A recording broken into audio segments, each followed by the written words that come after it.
After this video you will know which visas Ecuador offers and how to obtain them. Welcome to How to Expat. My name is Sam and I'm an expat in Colombia. Our mission here is to help expats or soon-to-be expats to start their journey, avoid gringo prices and settle down hassle-free.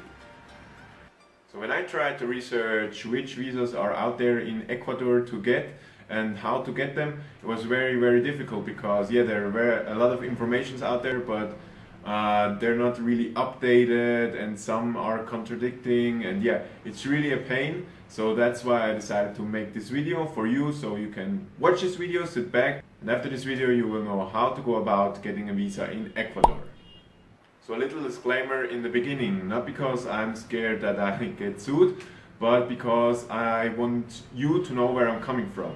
So I did not actually do a visa procedure in Ecuador. Things I will say here are from my research. And also another thing is the figures you see here and the information, they can change rapidly because this is Latin America, things change without notice. So be sure when you do your research that you get your updated information. And then another thing is the things you can research, as always, are just on the book stuff. Of course, this is Latin America and the gray area is big. So if you want to get a visa in Ecuador, make sure to talk to a lawyer who really knows their stuff. Because the gray area, as I said, in Latin America is big, and even if you don't find a visa that suits you, maybe there's a way, or as I would say, if you really want to go and be an expat in Ecuador, there is a way. You just have to make it happen with a trusted lawyer. And also the things I will be saying here is probably for Western Europe and US or North American expats, because they're the country that can go and do these types of visas. If you're like from India or Pakistan or wherever else, I'm sorry, this video might be not for you. So how to get into Ecuador in the first place. So if you come there, you can just come there with your passport and then it will get stamped with a 90-day visa. And you could extend that 90-day, that's like a tourist visa. It's not really a visa, but it's just a stamp, and you can stay in Ecuador for 90 days. And you can extend that visa for another 90 days with an application, which is, it's quite easy and not so expensive. It's I think around $200 US to extend the visa, so you can stay in Ecuador 180 days. So, but as a soon-to-be expat, you're probably more interested in permanent residency visas. So we start with the different types of visas, like permanent and temporary, and then what kinds of visas are out there and what are the requirements to get them. So the visa procedure can be quite complicated in the beginning. You have two different types: this temporary residency and permanent residency. And if you get a temporary residency visa, you cannot stay out of the country for more than 90 days, or in the first 2 years you obtain the temporary residency, not more than 180 days for inside the first 2 years of the temporary residency. The temporary residency visa is valid for 2 years and it can be renewed just one time. Permanent residency visa can be obtained after 21 months in Ecuador on a temporary residency visa. And if you have the permanent residency visa, you don't have to renew that visa no more. So that's really the difference between temporary and permanent residency, and pretty much all over Latin America that's quite the same principle. And if you have the permanent residency visa, you cannot stay out of the country more than 180 days in the first 2 years after receiving the permanent residency. And after the 2 years, you can stay out of the country for 5 years, but not more. So this is what the difference between temporary and permanent residency. And the funny thing is that you can obtain citizenship after 3 years, but after 3 years with a temporary or permanent residency. So it doesn't really matter. So this is quite funny. You can apply for citizenship very fast. So after 3 years of having residency, no matter what, temporary or permanent. Of course, you have to do some tests and all that kind of stuff. It's quite a long journey, but after 2 years, you can apply for citizenship. So which types of different visa options are out there and how to obtain them? So we talk about the 6 most common types of visas expats will get. So right off the bat, I will talk about the Beneficiary Visa. So Beneficiary Visa is the beneficiary, or sometimes you will see it as a dependent visa. So if somebody from your family, and most of the time it's your spouse, has a visa in Ecuador, no matter temporary or permanent, you can be the beneficiary of that visa. So that's really the only requirement that you're the spouse or dependent of one that has a residency in Ecuador. So as an example, if you are a retired couple, just one of you has to get a retirement visa and the other one can be the beneficiary of that retirement visa. So speaking of retirees, so the Pensionado visa is the most common in Ecuador. So to obtain the Pensionary Visa in Ecuador, you need to prove that you have income like $800 per month and $100 for each dependent from a public or private source, which is guaranteed for lifetime. So this is your social security, your retirement fund, anything like that. The process there is pretty straightforward, and many expats are on that visa in Ecuador. So a lot of times Rentista visa is confused with Pensionado visa, and this is not the same thing, even though it sounds quite similar. Because on the Rentista visa you can prove, if you can prove around $800 of steady income, this can be through work, through a job you might have in the US or something like that.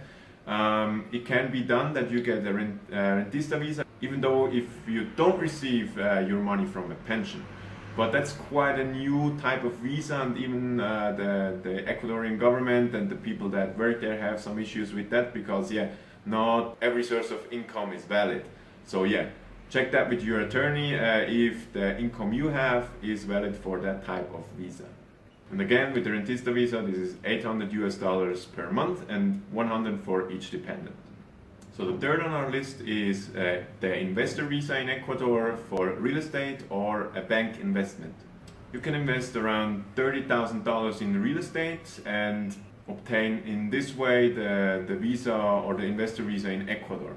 And also you could invest $27,000 US dollars in a CD of an Ecuadorian bank, which has around 6% interest rate.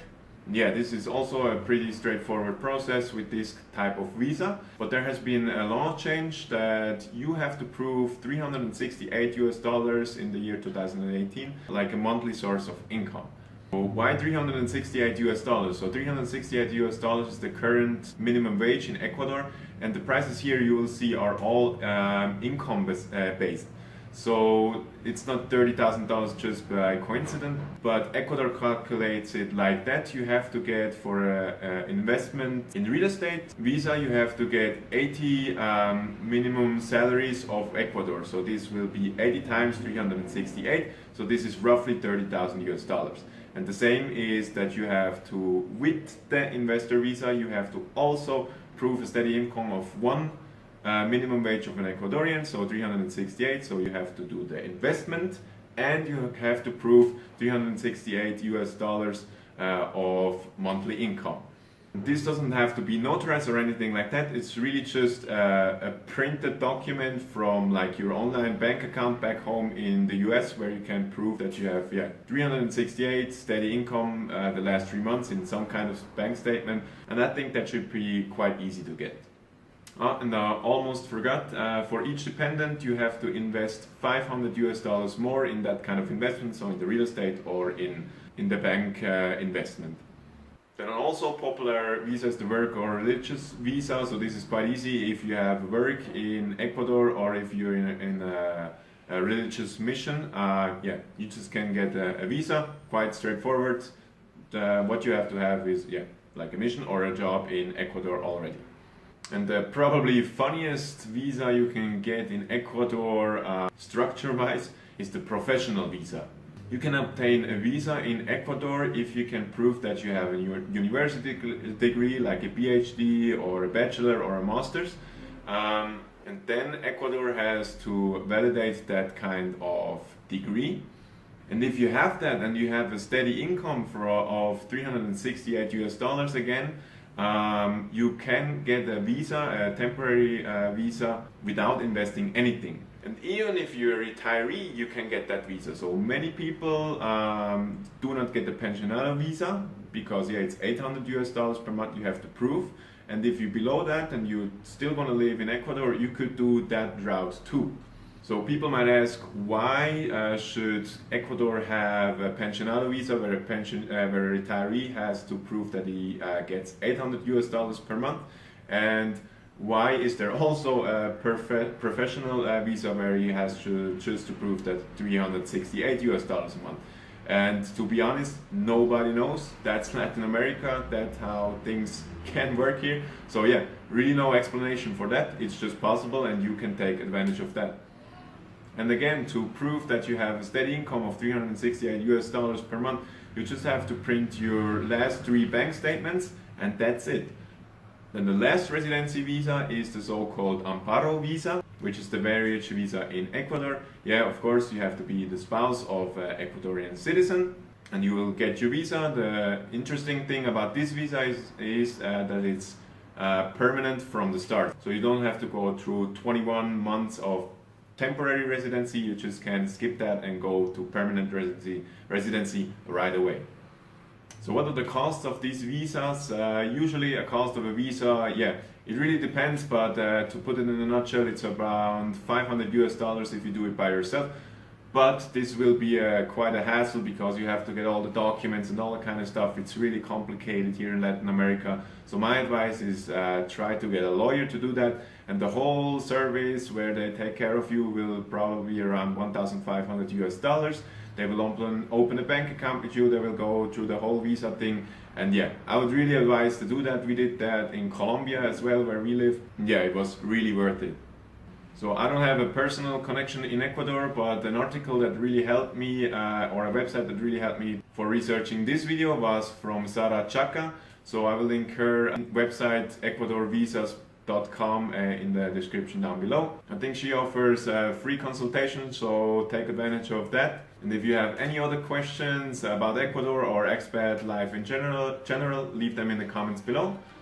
I hope this video helped, and if you want to see more videos like that, don't forget to like and subscribe.